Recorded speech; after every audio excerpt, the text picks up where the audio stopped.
Okay, so first we're going to download the demo application from the course website, and we're going to run it in Android Studio.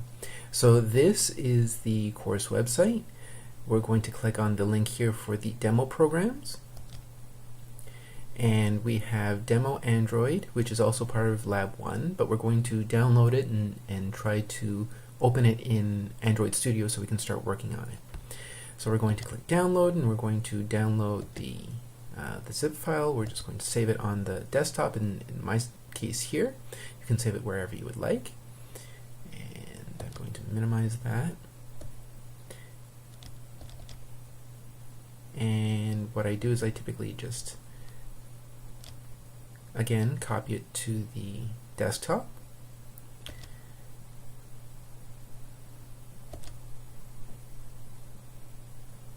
There we go. And in Android Studio, I'm going to select Open an Existing Android Studio Project. I'm not going to start from scratch, and I'm not going to import from Eclipse or anything like that. I'm going to open an existing Android Studio project. It was going to ask me where should I open it from. Well, because I have this on my desktop, it's going to be within my user directory. I'm going to scroll down. There's the desktop folder, and it already recognizes this folder as a project folder, and it actually has the Android Studio logo right next to it. So I'm going to click there, and I'm going to click OK. So what's happened here is this project was created by Scott on his desktop, on his computer, and so the Android Studio files that were linked to this project on his computer are in a different directory in my computer. They're in my user profile, not his.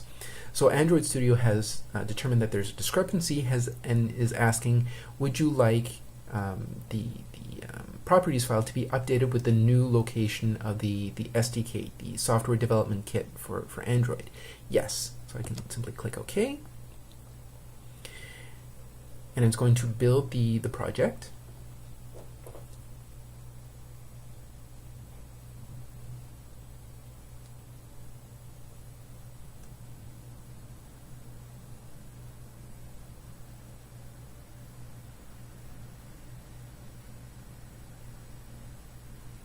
Oh, okay. Again, there's an error here. It says it failed to find the target with the hash string Android 23. Now what that means is that each different version of Android has a different version number. Now there are commercial names that make it easier to memorize, like Lollipop or Kit Kat or Marshmallow or Nougat, but there are version numbers behind all this, and so it's looking for Android 23. Now when we downloaded and installed Android Studio, it downloaded and installed only the latest version, which in this case is Android 27.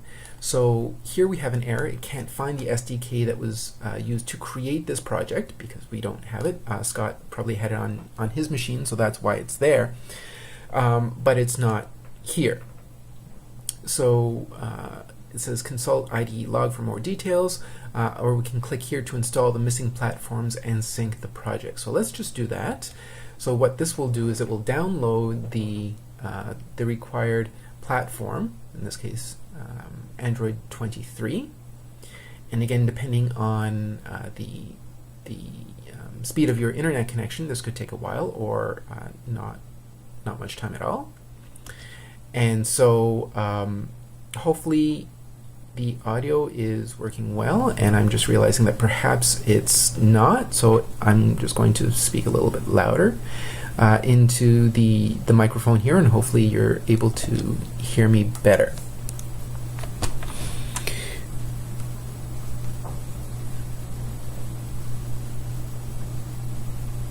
So it's finished downloading, and now it's going to install all the required required files in their specified location, in their required location. And I'm also going to get ready to plug in the phone that I'm going to be testing these programs on. And I've already set my phone up to run programs in USB debugging mode and also from unknown sources. If you haven't done that yet, please take a look at the other guides that are on the course website for help in doing that.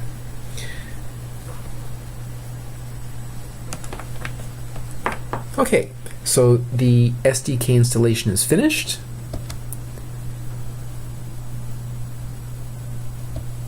Excellent. And what I like to do is I like to extend my window downwards, and I also like to bring up logcat here.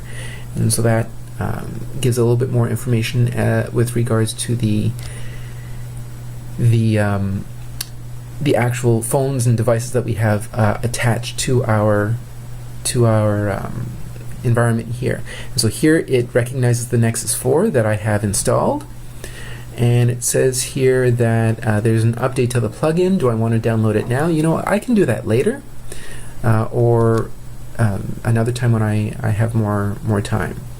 So right now it is trying to build the file, and so far that's working. Let me bring up a snapshot of my phone that I'm using. There we go. And so I'm going to have this off to the side here, so hopefully you can see that. I'm going to go back to DemoAndroid, and the actual code is up here. And so we're going to be taking a look at this in lecture, and you can go through it yourself. Going through it is actually part of Lab 1. We're not going to be doing Lab 1 in this video. We're simply going through and setting up everything so you can get started with it. We're going to set up the project in Android Studio and make sure that it runs. But going through and actually conducting the lab exercise itself, that'll be up to you.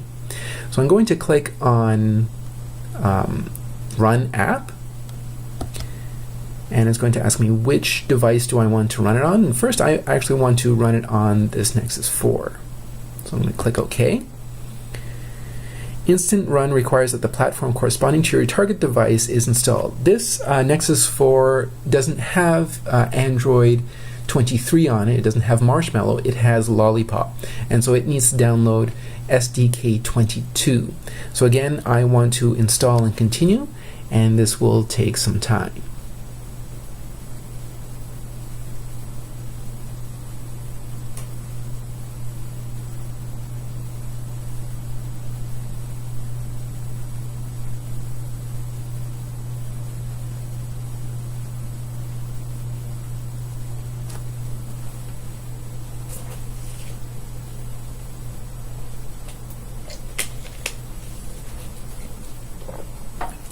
And again, based on your connection speed, this could take longer or shorter, depending on your connection speed and the speed of your computer.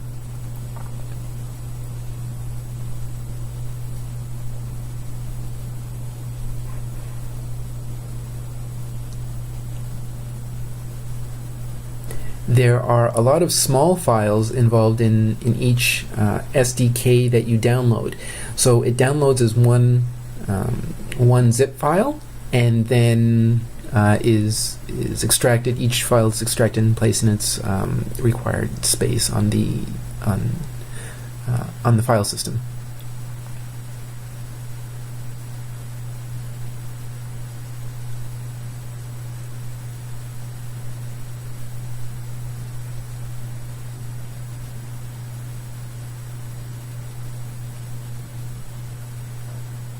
Okay, and so we're finished that.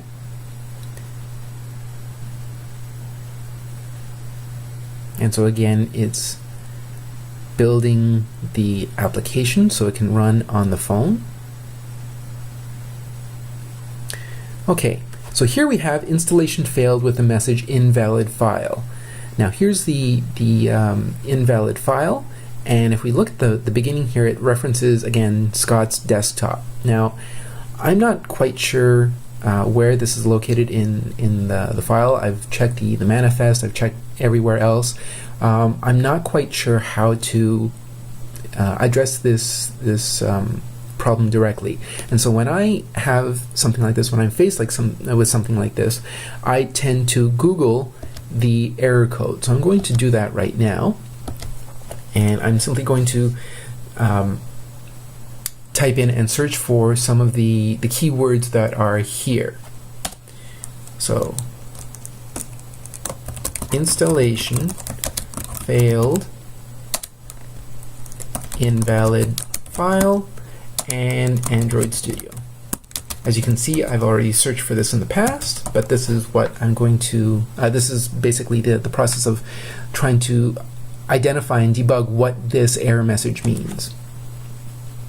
So Stack Overflow, as Scott has indicated on the course website, is a marvelous resource for helping you with debugging and dealing with all these issues that might come up when you're developing for Android. It's not quite as simple and straightforward as developing for Java. And so there are a lot of issues that might come up, issues that might simply be quirks in the IDE. And so often people have these problems and post their experiences on Stack Overflow.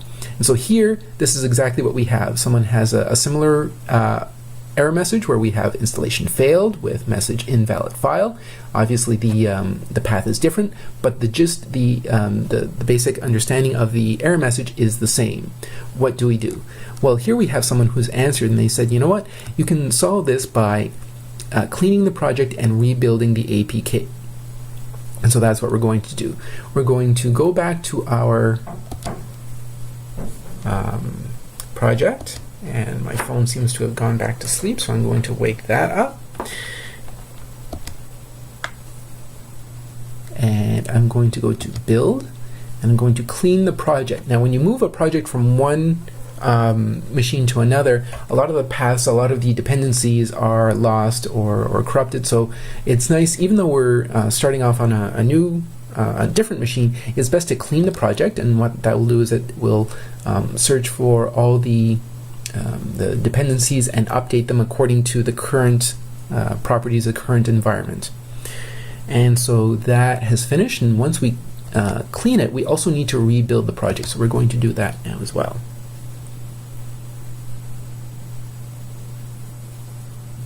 Okay, so the rebuild has finished, and let's go ahead and run this application.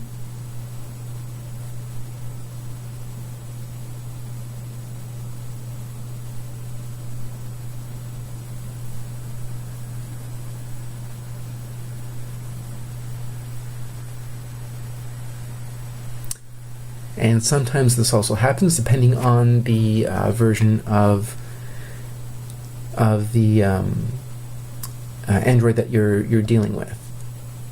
So I'm going to stop that.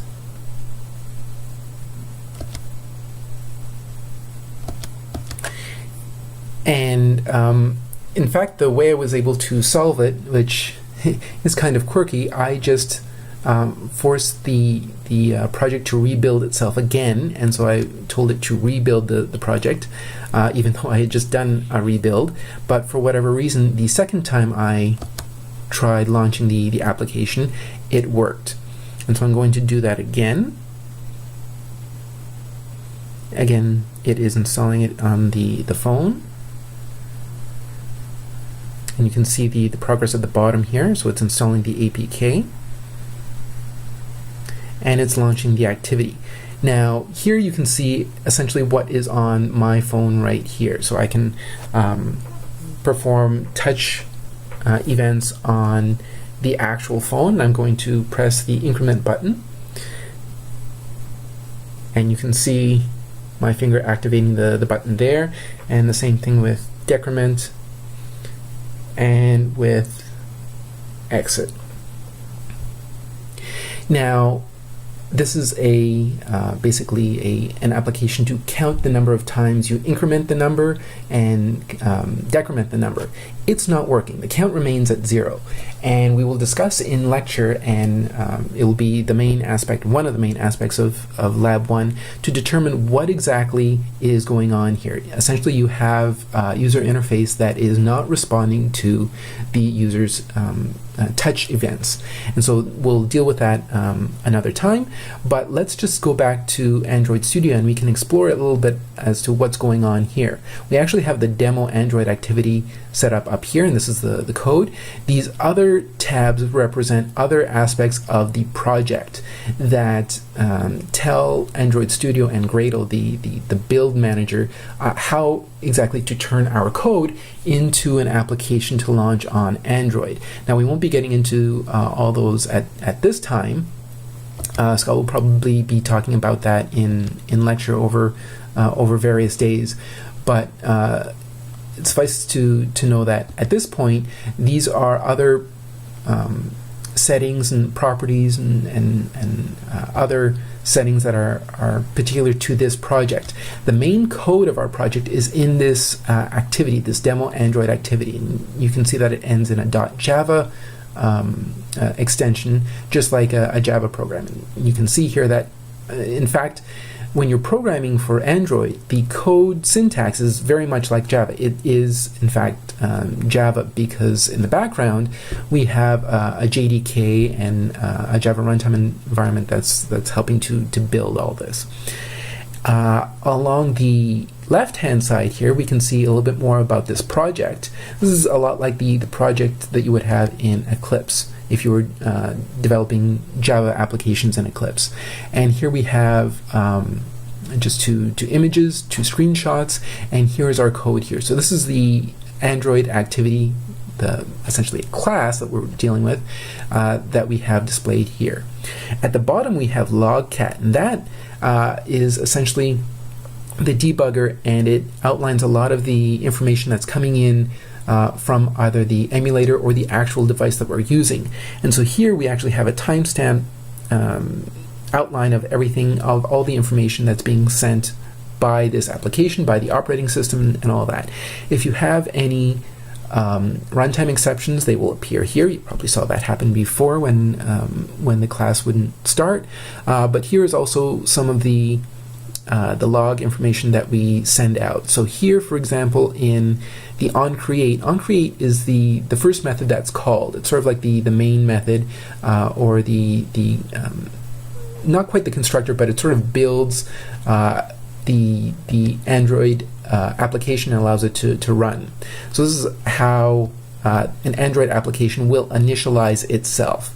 And here we have a log I method call. Now what this does is simply outputs a log message to this logcat that we can see here. So we can see here on line 124 a message that states installation done, application running, has been printed, and you can actually see that over here. Time index 124654 661 right across here.